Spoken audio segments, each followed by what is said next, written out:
పోలీసులు సామాన్య ప్రజలతో అమానవీయంగా వ్యవహరిస్తున్నారని హైకోర్టు ఘాటుగా వ్యాఖ్యానించింది. వివిధ కేసుల్లో అరెస్టు చేసిన నిందితులను రోడ్లపై పరేడ్ చేయిస్తూ ప్రింట్, ఎలక్ట్రానిక్ మీడియా ముందు ఎందుకు ప్రవేశపెడుతున్నారని పోలీసులను నిలదీసింది. నేరం నిరూపణ అయ్యేంత వరకు నిందితులు నిరపరాధులేనని స్పష్టం చేసింది.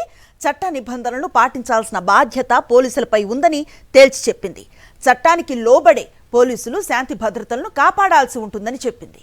వివిధ కేసుల్లో అరెస్టు చేసిన నిందితులను రోడ్లపై పరేడ్ చేయిస్తూ ప్రింట్, ఎలక్ట్రానిక్ మీడియా ముందు ప్రవేశపెట్టడాన్ని రాజ్యాంగ విరుద్ధంగా ప్రకటించాలని కోరుతూ society for protection of civil property and environmental rights Krishna జిల్లా అధ్యక్షులు సురేష్ కుమార్ దాఖలు చేసిన ప్రజా ప్రయోజన వ్యాజ్యంపై సీజే ధర్మాసనం బుధవారం విచారణ జరిపింది.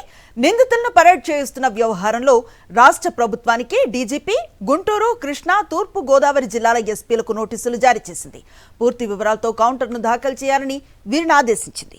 పిటిషనర్ తరఫు న్యాయవాది జడ శ్రవణ్ కుమార్ వాదనలు వినిపిస్తూ నిందితులను రోడ్లపై పరేడ్ చేయించడం ఇటీవలి కాలంలో పెరిగిపోయిందని, ఇలా పరేడ్ చేయించి మీడియా ముందు ప్రవేశపెట్టడం సుప్రీంకోర్టు, హైకోర్టు తీర్పులకు విరుద్ధమని తెలిపారు. ఇలా చేయటం ఓ రకంగా నేరం చేశారని తీర్పునిచ్చేయటమేనన్నారు. వాస్తవానికి నేరం చేశారా లేదా అన్నది తేల్చాల్సింది న్యాయ వ్యవస్థ మాత్రమేనని, అయితే రాష్ట్రంలో పోలీసులే న్యాయ నిర్ణేతల్లా వ్యవహరిస్తున్నారని కోర్టు దృష్టికి తీసుకొచ్చారు. నేరారోపణ ఉన్న ప్రతి వ్యక్తి దోషి కాదని, అలాంటప్పుడు వారిని రోడ్లపై పరేడ్ చేయించడం వారి హక్కులను హరించడమే అవుతుందని ఆయన పేర్కొన్నారు. అయితే జడ శ్రవణ్ వాదనలతో ఏకీభవించిన న్యాయస్థానం ప్రభుత్వానికి నోటీసులు జారీ చేస్తూ కౌంటర్ల దాఖలుకు ఆదేశాలిచ్చింది.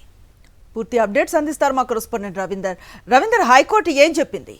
అనవసరం ఆంధ్రప్రదేశ్ పోలీసులు వ్యవహరిస్తున్నటువంటి వ్యవహార శైలి మీద హైకోర్టు చాలా తీవ్రంగా స్పందించింది. చట్టాన్ని తమ చేతిలో తీసుకుని ఇష్టానుసారం వ్యవహరించడానికి మాత్రం చాలా సీరియస్గా వ్యాఖ్యలు కూడా చేసినటువంటి పరిస్థితి. ఎందుకంటే గడిచిన కొంతకాలంగా ఆంధ్రప్రదేశ్లో ప్రతి చోట కూడా ముఖ్యంగా అధికార పార్టీకి సంబంధం లేని వ్యక్తులు ఏదైతే సోషల్ మీడియా సంబంధించిన వారు కానీ, వైఎస్ఆర్ కాంగ్రెస్ పార్టీ సంబంధించిన వారు కానీ, ఇతర సామాన్య ప్రజలు ఎవరైనా సరే వారికి సంబంధించి ఏదైనా కేసు కనుక నమైతే ఏదైతే ఏకంగా వారిని నడి రోడ్డు మీద తన్నుకుంటూ తీసుకెళ్తున్నటువంటి పరిస్థితి కనిపిస్తుంది. నిజానికి వారు దోష కాదా అనేది విచారణలో తేలాల్సినటువంటి అంశం. కానీ దానికంటే ముందుగానే చట్టాన్ని తమ చేతిలో తీసుకుంటున్నటువంటి పోలీసులు ఏకంగా వారిని నడిపించుకుంటూ నడి రోడ్డు మీద తీసుకెళ్తున్నారు. ప్రపంచంలో అందరి ముందు కూడా వీరు ఒక దోషులాగా చిత్రీకరించేటువంటి ప్రయత్నం పెద్ద ఎత్తున చేస్తూ ఉన్నారు. దీని మీద హైకోర్టులో ఒక హక్కుల సంఘం ఒక పిటిషన్ దాఖలు చేసింది. దీని మీద సీజే ధర్మాసనం విచారణ జరుపుతూ చాలా సీరియస్ వ్యాఖ్యలను ఆంధ్రప్రదేశ్ పోలీసు వ్యవస్థ మీద చేసింది. ముఖ్యంగా డీజీపీతో పాటు గుంటూరు, కృష్ణా జిల్లాల ఎస్పీలతో పాటు తూర్పుగోదావరి జిల్లా ఎస్పీ కూడా నోటీసులు జారీ చేసింది. 4 వారాల్లో సమాధానం చెప్పాలని కూడా చాలా స్పష్టంగా ఆదేశించింది. దీని అంతటి కారణం అంటే గడిచిన కొద్ది రోజులుగా వీరందరూ కూడా అక్కడ ఏదైతే ఒక కేసు సంబంధించి ముఖ్యంగా అధికార పార్టీ నాయకులు, కార్యకర్తలు ఇస్తున్నటువంటి ఫిర్యాదు మీద సామాన్య ప్రజల మీద కేసు నమోదు చేసి వారిని బాధితులను కాస్త చివరికి దోషులుగా కూడా మార్చేసినటువంటి పరిస్థితి కనిపిస్తుంది. పైగా వారిని నడి రోడ్డు మీద నడిపించుకుంటే వారి హక్కులను భంగం కలిగేలాగా వ్యవహరిస్తున్నటువంటి పరిస్థితి ఉంది. ఈ నేపథ్యంలోనే ఈ పిటిషన్ దాఖలైంది. ఆ పిటిషన్ని పూర్తి స్థాయిలో విచారణ చేసినటువంటి సీజే ధర్మాసనం ఆంధ్రప్రదేశ్ పోలీసు వ్యవస్థ మీద చాలా ఆగ్రహం వ్యక్తం చేసింది. ఇటీవల కాలంలో మేము కూడా చూస్తున్నాం, పత్రికల్లో, టీవీల్లో చూస్తున్నాం, చాలా వీడియోలు నా దగ్గరకు కూడా వచ్చాయి. ఏకంగా తన్నుకుంటూ తీసుకెళ్తున్నటువంటి దృష్టికి వైనాలు మా దగ్గరకు వచ్చాయి. కాబట్టి ఇక మీదట ఇలాంటి జరగడానికి వీల్లేదంటూ హెచ్చరికలు జారీ చేసినటువంటి పరిస్థితి.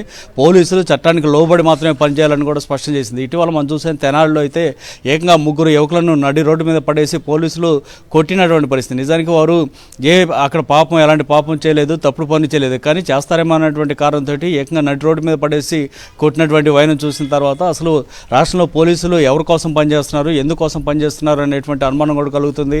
ఇటీవల తూర్పుగోదావరి జిల్లా నల్లజర్లలో చూస్తే కనుక ఒక వ్యక్తి వైఎస్ జగన్ పుట్టినరోజు సందర్భంగా కేక్ కట్ చేశారనే కారణంతో అతని మీద తడ్డిగిరి ప్రయోగించడంతో పాటు నడి రోడ్డు మీద నడిపించుకుంటూ తీసుకెళ్లినటువంటి వైనం, ఇట్లా అనేక సంఘటనలు హైకోర్టు దృష్టికి వచ్చాయి. ఈ నేపథ్యంలోనే చాలా స్పష్టంగా ఆగ్రహం వ్యక్తం చేస్తూ ఇక మీదట ఇలాంటి మానుకోవాలని హెచ్చరించింది. చట్టాన్ని చేతులు తీసుకుంటే సహించేది లేదని చెప్తూనే డీజీపీతో పాటు ఈ 3 జిల్లాల ఎస్పీలకు నోటీసులు కూడా జారీ చేసి 4 వారాల్లో సమాధానం చెప్పాలని కూడా స్పష్టంగా ఒక ఆదేశాలు అయితే జారీ చేసింది హైకోర్టు.